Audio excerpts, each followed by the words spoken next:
The pre-trib doctrine, without any biblical basis, does not consider believers who are saved in the tribulation, which they call tribulation saints, to be part of the church. Only those who are saved from Pentecost right up to the pre-trib rapture are considered to be part of the church. It is evident that large numbers of Christians are present in the book of Revelation during the tribulation. All through the ages where Christians are present, the church is present. It breaks our hearts to know that the great multitude in Revelation 7:9-17, who would be killed because they would stay faithful to Jesus and seal their testimony with their blood, as they refuse to worship the Antichrist, are not seen by Joseph Prince and pre-tribbers as members of the church. If such large numbers of believers who live in the tribulation days are not part of the church, what are they?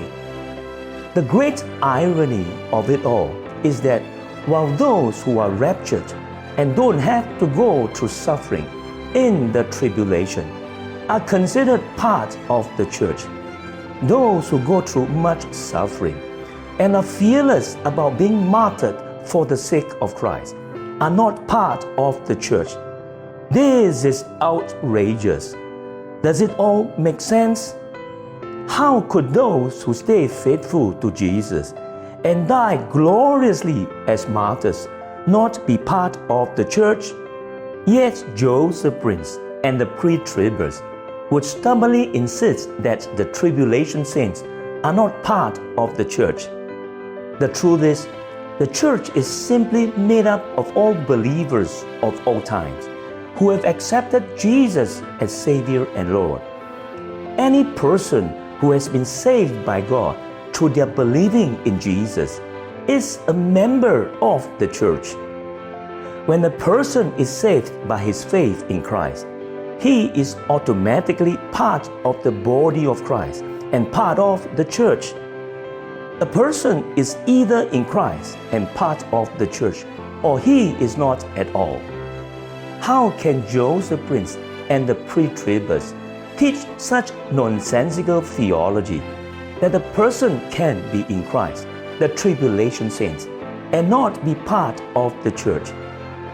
Being in Christ and being part of the church is integrally linked and is inseparable. Any person who is not part of the church and the body of Christ is an unsaved unbeliever.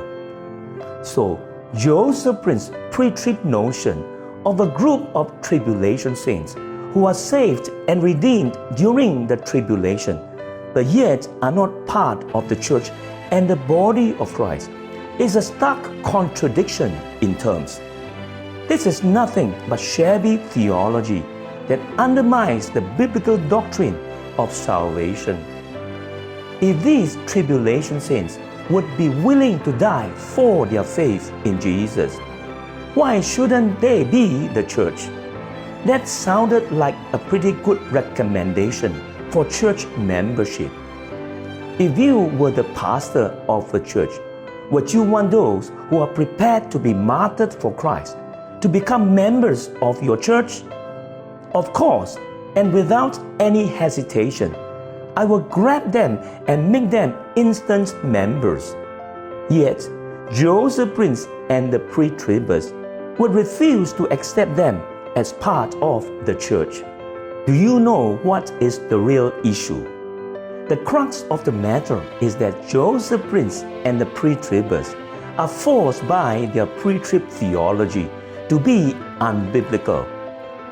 If they acknowledge that these tribulation saints are part of the church, their justification for the church to be raptured before tribulation would be blown to pieces.